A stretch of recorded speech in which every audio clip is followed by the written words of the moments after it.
Hello everyone, welcome to another IR session, and this time on a dramatic development, that is US intervention in Venezuela.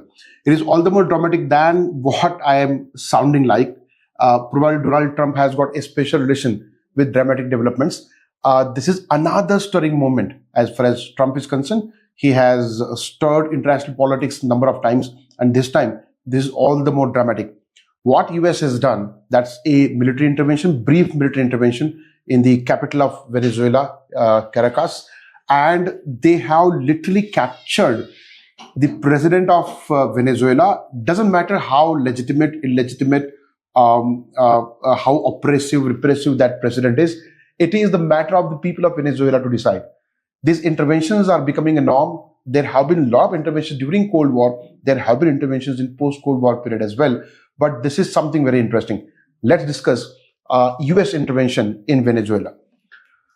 Let us first briefly look at what all things we are going to cover. Trump's decision and its examination. We would examine Trump's decision, what it means exactly, right? Then we would talk about US intervention in detail. What were the reasons given by US and what is the analysis of US intervention? Then we would discuss how US sought to justify its intervention in Venezuela. We would talk about how this has posed a difficult diplomatic dilemma for European countries. We would talk about responses of different countries, including EU countries, EU for that matter, UN Secretary General, right? And different other countries. And we would especially talk about India's response to this development with a way forward for India. C. Raja Mohan has written an article in Indian Express, and there have been other news snippets from which this content has been taken, right? Now, let us talk about this part. First, what has happened exactly, right? How it has been described. So it is described like this: Trump's lawless grab, right? Risky new chapter is opened in IR in general and another chapter of regime change. This is one general kind of understanding that is developing among the experts of foreign policy, among experts of IR, commentators of IR. But there is much more nuanced kind of understanding presented by C. Raja Mohan. Please try to understand this general impression now. This is general impression. He has opened a risky new chapter in IR in general and another chapter of what? Regime change in particular. But is it regime change? That's very important, pertinent kind of question raised by C. Raja Mohan. What argument does he have? He clearly says that it seems less about regime change and more about regime seduction. Regime change involves toppling one regime and bringing new regime there. Something that US did in case of Iraq in 2003 and prior to that in Afghanistan in 2001. Taliban regime and Saddam regime were overthrown respectively in Afghanistan and Iraq, right? And new regimes were brought. But there are no signs of US contemplating regime change. It looks like regime seduction. It's like conquest of the existing regime by removing the top brass, removing the head of the state. Head of the state removed, Supreme Court of Venezuela asking Vice President to continue as interim president, and US trying to grab that rest of the president's regime. Maduro has been captured, imprisoned in New York, and rest of the regime has been captured by US. That is what is visible right now. And Trump's intentions and the way US is commenting on this topic after this intervention clearly gives indication that US is going to run Venezuela with the help of the existing regime by establishing control over it. That is what C. Raja Mohan calls regime seduction instead of regime change. Now, what is regime seduction here? It seeks to co-opt the rest of Maduro establishment. Maduro is the president of the arrested president now, right? Illegally, could unleash lasting geopolitical consequences. So, co-opting is this. Regime seduction is co-opting the rest of administration regime, removing the head of the regime, co-opting it, and then this development has tremendous potential to unleash a lasting geopolitical kind of consequences, right? Hub of anti-American activity in the region. Context is this. This is the context of US intervention. Why US intervened? Because a sort of milieu developed there, environment developed there, where anti-American activity का वो hub बन गया, it became hub in the region, backed by Cuba, Iran, Russia, and China for a long time. A dramatic change in the region geopolitics at 3 levels. So this is the context, and US action has brought dramatic change at 3 levels, argues C. Raja Mohan. According to C. Raja Mohan, there will be 3 important changes in region's geopolitics. What are those? Number 1, reassertion of American dominance over Latin America. Please try to understand, Latin America used to be a backyard of US during Cold War, complete control of US. Over the period of time, China has created impressive footprint in Latin America. Cuba has always been anti-American kind of a country, right? Russian designs are also there. Iran and US are in opposite camps. We know that very well. So all these countries are trying to, we're trying to create their own presence, influence in Latin America. And Venezuela was an important country, not just because Maduro was with these countries, but also because Venezuela happens to be the largest country in terms of proven oil reserves. So it's energy giant in that sense, right? So from both these perspectives, it was thought pertinent, important, relevant by the American regime, US regime, to establish control over Latin America once again. So reassertion of American dominance over the region. Second dramatic change, an acceleration of rightward political drift across the continent, long shaped by left-wing populism and criminal mafias. There is no denying of the fact that there is drug trafficking, narcotic drugs, right? There is the problem of terrorism, right? Mafias, gangs, those things are there. And that's why nobody is actually supporting Maduro's regime from that perspective. Everyone agrees that his regime was repressive. But the point is whether US is justified in such kind of police action at the world level. That is debatable, right? So one important change in the region at the regional systemic level is left-wing populism, which had been a dominant force in Africa, may now see a change, and the Latin American politics may take a rightward political drift, conservative kind of political drift. Third, a direct challenge to Cuban, Russian, Chinese ambitions in Latin America. So far, these countries had created their own presence. Now that comes in trouble. So these are 3 important dramatic changes that C. Rajamohan says that we may witness in coming months. Trump's revival of a masculine Monroe doctrine, rightly pointed out by C. Rajamohan, right? He seems to revive Monroe doctrine of Cold War era, now sharpened by what his national security strategy calls the Trump corollary. So national security strategy of Trump regime, this is called now Trump corollary. It looks like Monroe doctrine, right? What is it? It is aimed squarely at curbing China's economic influence in the region. Monroe doctrine controlled Latin America in order to deny entry to Soviet communism. And when it entered, they wanted to curb it. We know all those things, Fidel Castro and Che Guevara, right? Those were 2 fascinating personalities who fascinated the entire world, including India. And C. Rajamohan has referred to those 2 personalities in the article as well. And we will talk about that in the end, right? So we need to understand this. This is sort of Monroe doctrine reincarnated, right? But this time more against China's penetration into Latin American region. Now, having examined the decision, right, let us try and understand what has happened exactly and how it has been looked at. US intervention. What happened? Pre-dawn US operation to capture, transport President Nicolás Maduro to New York. It's a very interesting kind of thing. Pre-dawn, before daybreak, right? US military operation, intervention in the capital of Venezuela, Caracas, and the president is lifted, clinical kind of operation. He's been arrested, right? And lifted to New York, right? He's in detention now in New York. What are the charges put forth by, rather leveled by US against Maduro? Charges of drug trafficking, and it is called narco terrorism by US. But many reports say that this is based on thin evidence. To what extent president himself is involved is questionable, right? In the mafias and gangs and narco trafficking, right? So based on thin evidence, that is one important observation that we need to have. Operation fits neatly into Trump's recently unveiled national security strategy. I have mentioned that here as well, right? And the Trump corollary resembles to Monroe Doctrine. What is it exactly? What is that national security strategy? It calls for a hemisphere.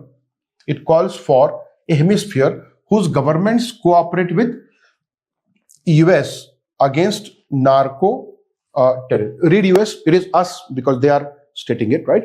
So you have to cooperate with us as far as narco terrorists are concerned, countering them is concerned.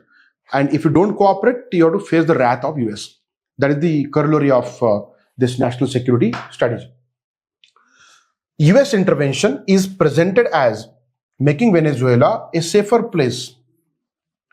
That is the claim. But the way the intervention was carried out, right, suggests the opposite. It looks like Venezuela has got now a confused kind of future, chaos. There is no clarity. It is pushed into uncertainty. And we have been talking about this. Trump and uncertainty they both seem go hand in hand, right? So rather than making Venezuela a safe place, right, it looks like Venezuela is pushed into uncertainty, right? Manner in which Donald Trump has taken out sitting president through air, land, sea assault on the capital, penetrating the capital, sends a message far beyond Caracas. Caracas is capital of Venezuela. It's not just about Venezuela. It's not just about Caracas. It's about many other countries in Latin America. It's about many other countries in different parts of the world. So if you don't fall in line, we'll do this. Is that the new norm that Donald Trump is trying to set? Is this MAGA? Is this what he talks about? Make America great again? Right? So at least indications are like that. So-called rules-based order that every country talks about, right? We should have rules-based order. The US itself talks about rules-based order in Indo-Pacific when it comes to Chinese hegemony, and US is now quite hegemonic. Rather, US is looking like predatory hegemon, at least in this case, right? Already badly frayed because rules-based order is on a toss since long, but all the more under Donald Trump, right? So it is already badly frayed, exists largely as a slogan. It's more about rhetoric that we should have rules-based order. We should have rules-based order. But what we are seeing, witnessing, I talked about Israel recognizing Somaliland in last video, and now we're talking about another blatant kind of breach of international norms, right? Here in Venezuela. First assault by Trump in the realm of global trade, and then now in political domain. So rules-based order was assaulted by Trump last year in global trade and now in the political domain, right? Let us talk about a bit of PSR dimension here, the normative aspect. So obviously sovereignty is so brazenly breached. It's blatant kind of violation of sovereignty, right? Getting into the capital, literally arresting president of a sovereign state, doesn't matter how legitimate, illegitimate that president is, right? Then more importantly, it is lacking both US congressional authorization and UNSC sanction. Let me bring two more interventions of US. One is Afghan intervention, 2001, and Iraq intervention, 2003. Please try to understand. Afghan intervention had both congressional authorization, UNSC sanction. Iraq had congressional authorization, but no UNSC sanction. This intervention has neither US congressional authorization nor UNSC sanction. So within US, at the national level, within US, there have been critics of Trump's decision that he has not gone through Congress, US Congress, right? So that is one. Another important aspect as to why US has done this, right? We need to understand it has to do a lot with this aspect that Venezuela is home to world's largest proven oil reserves, amounting to some 1/5 of world's total reserves, some 19 point something, but roughly 20% of oil reserves are in Venezuela. The second largest country is Saudi Arabia. We need to understand the significance of this aspect as well, right?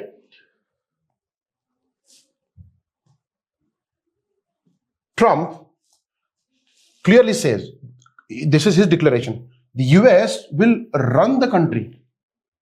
So it's like now a country in the hands of US. US will run the country, right? What do we call this? I mean, imperialism?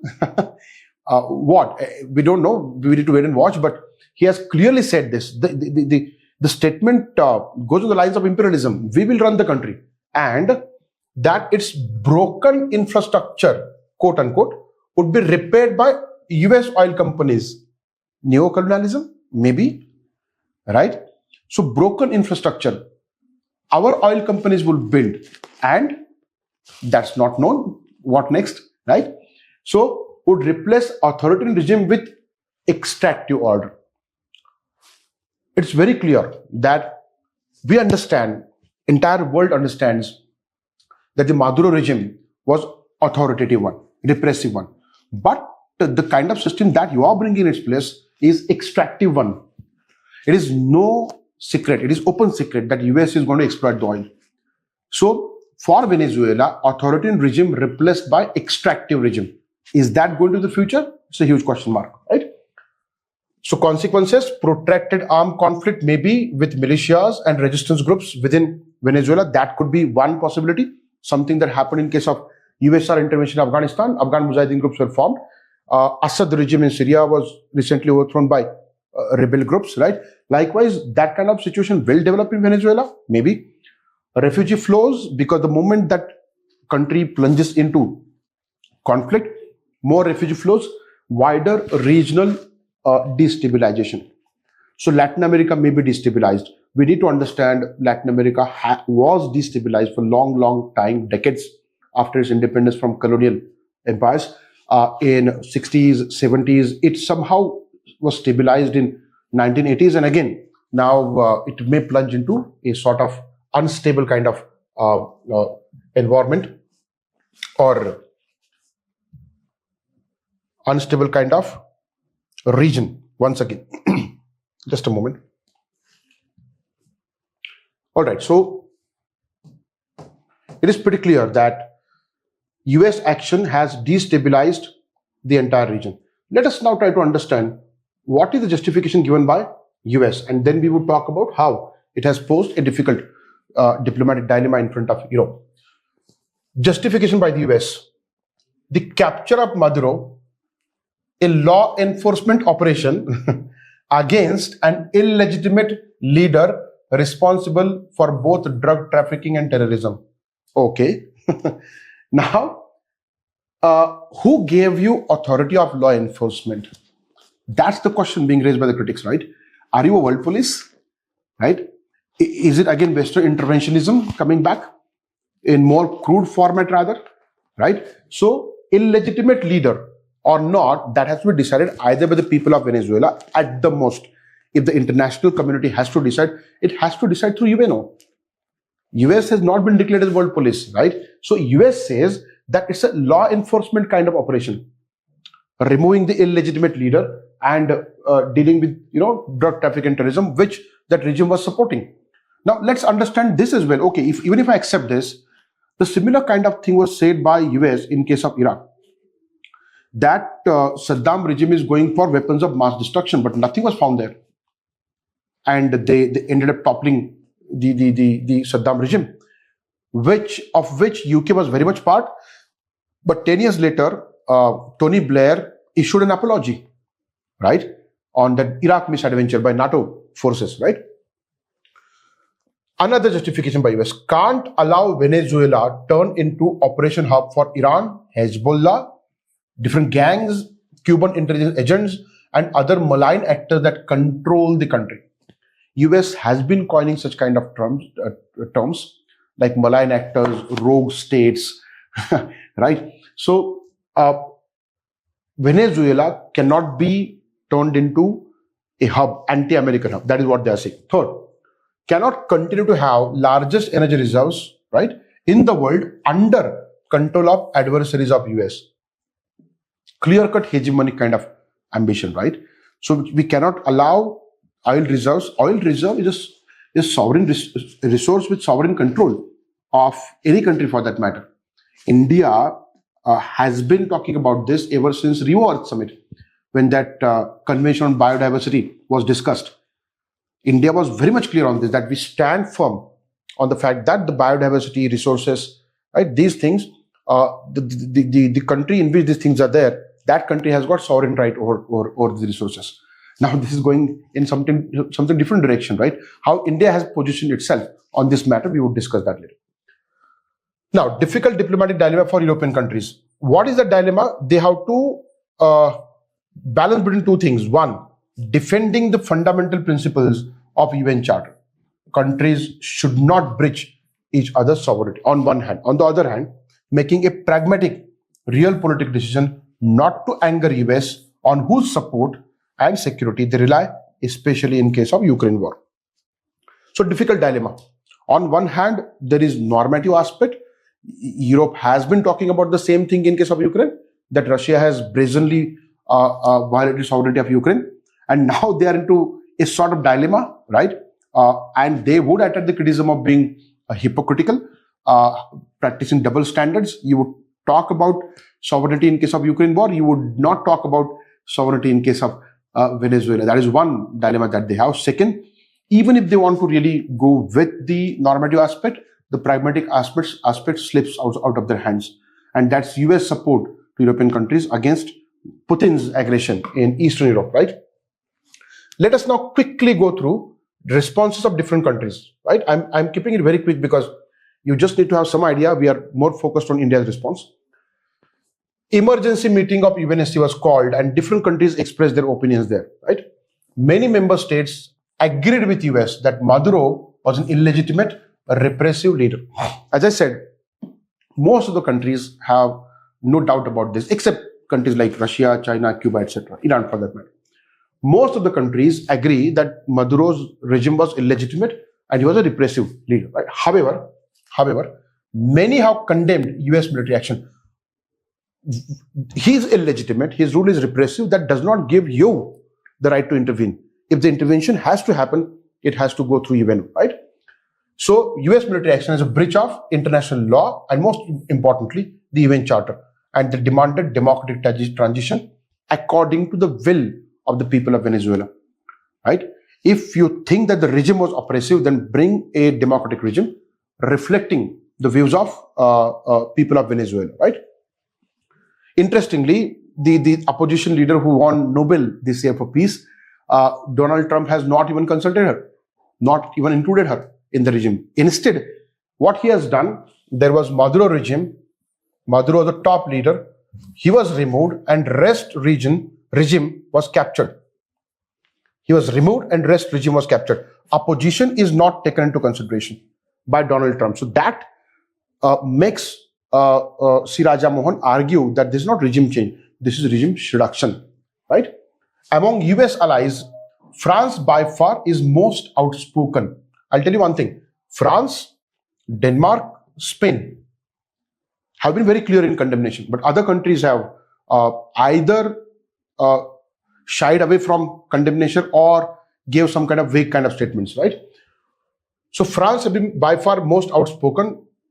France's reaction was, it is counter to the principle of peaceful dispute resolution and principle of non-use of force. They clearly condemned it. Denmark expressed deep concern and clearly said this sets a dangerous precedent. Absolutely right. Spain, we would not recognize an intervention that violates international law and pushes the region towards horizon of uncertainty and belligerence. Absolutely right. So consequences would be like this, and this is obviously an intervention that breaks international law. UK and Greece did not condemn the US action. Their response has been sort of ambiguous, equivocal kind of response, right? Now let us talk about EU. We talked about how it faces a dilemma. Let us look at how EU has responded. Considered Maduro illegitimate, his drug trafficking a significant security threat worldwide. This is one statement. Second, under all circumstances, principles of international law, UN Charter must be upheld. So this is very interesting kind of a stand taken by EU. It is similar to what India did in case of Ukraine. But EU criticized India when India took similar kind of stance on Ukraine. We did not condemn Moscow directly, but we said the similar kind of things, that we should not do anything that is against international norms, right? And international law must be upheld. That was India's point of view, and the situation should be restored to peace as early as possible. Peaceful resolution of conflict without referring to Moscow, without explicitly condemning Moscow. Similar kind of stand EU has taken, right? And this is double standard. When they criticize India, in case of India's posture on Ukraine, and they adopt similar kind of posture on Venezuela. So they said nothing about Trump's declaration that US will now run the country. No comment on this, right? Now, let us look at the countries which are there in that region, Latin America. So Panama, concerns about transition without involving opposition, that I was talking about, right? Trump has talked about running the state with the existing regime. He has not explicitly talked about that, but that is how it looks like. Opposition is not involved, and that is the objection raised by Panama. Colombia, no justification for unilateral use of force to commit an act of aggression. It's very clear. It's an act of aggression, and there's no justification for this act of aggression. The largest country in Latin America, Brazil, it has got divided opinion domestically. The president, Lula da Silva, condemned, but his opponents welcomed the move. So political spectrum within Brazil is divided. The ruling party and president condemned the intervention, but opponents have welcomed. They say that Maduro must be removed. He is illegitimate and repressive kind of ruler. Many conservative parties across Latin America supported Maduro's ouster. And this is why we mentioned earlier, as per the argument of Siraj Amon, this is going to take a rightward turn and a conservative turn. Latin American region. Latin American region so far was dominated by left-wing populism, right? And drugs and mafias and gangs. Now this looks like the new turn in Latin America. Russia's comment. Russia, China have been very critical, for obvious reasons. International banditry, the kind of words that Russia has chosen very, very aggressively. This is international banditry and neocolonialism and imperialism. Blatant, direct kind of a response. China, it also accuses US allies of hypocrisy and double standards. I have talked about that. This is regarding Ukraine. Now Russia says, now you open your mouth, right? You opened your mouth against my intervention. Now you say that this is blatantly wrong. And European countries are not very clear except France, Spain, and Denmark. China, deeply shocked and strongly condemned what it called unilateral illegal bullying act of the US. Clear-cut wording, unilateral illegal intervention and bullying act of US, predatory hegemon, right? UN General Secretary Antonio Guterres said that he is deeply concerned that the rules of international law have not been respected. So these are different views as far as that development is concerned, right? Just ignore this, right? Now, Indian response to this intervention, right? Before we talk about India's response to what happened in Venezuela, US military intervention, let's understand the context, because without understanding context, you won't understand India's response, right? The context is India's direct stakes in Latin America are limited. So for us, it's like a distant kind of problem. Though this is also criticized, and Siraj Amon points out very clearly that part as well. But as of now, India's response needs to be looked at in the context of the fact that India has got limited stakes in Latin America. Siraj Amon now counters it a bit. True, it is true that the stakes are limited, right? But to treat Venezuela merely as a distant spectacle would be a mistake, because for long time, neglect of Latin America is something that is not sensible. And he says it is all the more insensible kind of thing, no longer sensible kind of thing. India has to get rid of that cliched kind of statement. Latin America is last frontier of India's foreign policy. We have to go beyond it, right? We have to engage Latin America. We have to study Latin America, Latin American history, culture, the economy, different avenues which can open to Indian industries, companies. So this is something that is long overdue. No government has done this. I would talk more about those governments which came after 2000 because Indian economy started showing the signs of growth. So Vajpayee government, Manmohan Singh government 1, 2, current Modi government 1, 2 and 3 rather, all these governments have in a way neglected Latin America and we cannot afford to do that. Year of Trump's tariffs, that is how Raja Mohan calls the preceding year, has forced India to diversify its export markets. If US is slapping tariffs, we need to look for other markets. And one market which has not been tapped by India to the extent it has got potential, that is Latin America. And now this is the opportunity. That's how Raja Mohan has argued for India to engage more actively with Latin America now. So India's response in this context, a matter of deep concern. That's how we have responded without naming US. Again, similar kind of stance as that of India's stance on Ukraine, right? Now see Raja Mohan, what he has to say about this. As good a moment as any to shed the prolonged neglect of Latin America. I talked about this short while ago, right? It is a moment. Many moments have come in the past. It is another moment where India has to now engage Latin America more constructively. India's official reaction criticized as too timid in comparison to the statements from its BRICS partners. Sirajamon says that there are critics in India who are saying that you are timid, you are not openly criticizing the intervention. However, as Sirajamon rightly argues, we exercise similar restraint in case of Ukraine war. Raja Mohan is trying to say that there are imperatives, right, because of which we need to maintain relation with US, and that's why we are restrained. The similar kind of situation was there in case of Moscow as far as Ukraine war is concerned. Delhi's caution vindicated if interim president Delcy Rodriguez tentative offer of cooperation to Washington leads to a new relationship between Venezuela and US. If we don't comment right now, if we go cautious, if we don't support Maduro in any way, and if this continues and the Rodriguez regime becomes cooperative towards Washington, they develop kind of cooperation, that would be a win-win situation for India, right? Let us now finally talk about the way forward for India, as C. Rajamohan argues. As South Africa enters a new political phase shaped by deep internal churn and restructured great power relations, no doubt about that. What has happened? That hub has been, anti-American hub, has been penetrated by US through that military intervention, right? So in this context, power equations are undergoing a sea change. There would be internal churn within Latin America, that change that C. Rajamohan talked about from left-wing populism to rightward conservative kind of a turn. In this context, India must seek to deepen, widen its own footprint in the region.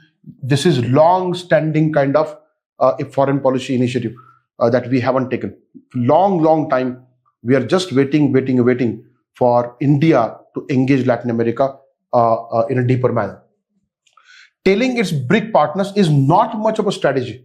That's absolutely right kind of description by C. Rajamohan, because every time our Prime Minister visits Latin American region, when I'm saying our Prime Minister, I'm talking about Prime Ministers in last 2.5 decades. All the Prime Ministers mostly have visited Latin American countries on the sidelines of BRICS, right? On the sidelines of NAM summits, on the sidelines of different other platforms. Dedicated visits to different countries and going beyond selective bilateralism. We have selective bilateralism. We only engage major countries like Brazil, Argentina. We have to go beyond it, right? And that is lacking somehow, right? So that has to be removed. Delhi needs sustained political attention and targeted trade diplomacy in the region. Now, how do we do this? In case of Africa, we have India, African Union Summit Forum. Do we have any such institutional mechanism in case of Latin America? No.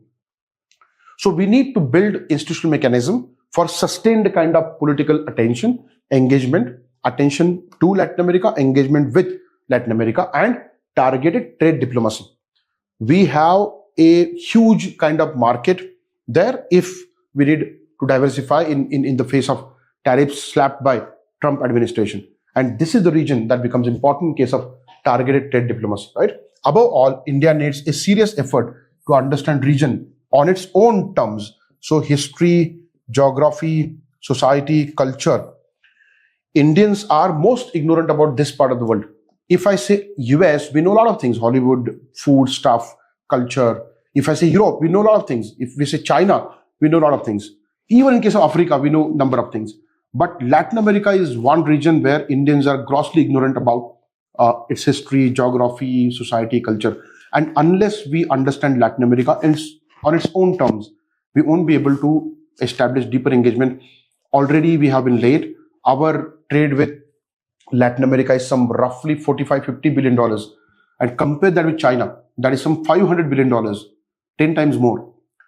And India is a massive country, right? Population-wise, GDP-wise.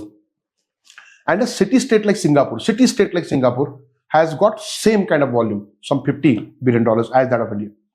That's why we need to change this scenario. And now is the opportunity, because Chinese footprint had, I won't say prevented, had challenged India's efforts, but we did not put in the efforts in the first place. We had to put in the efforts, prioritize Latin America, engage, widen, deepen the policy, and this is the opportunity where we can have a lesser kind of challenge when it comes to Chinese footprint in Latin America. So that's way forward for India in this context. That's it for now. Thank you.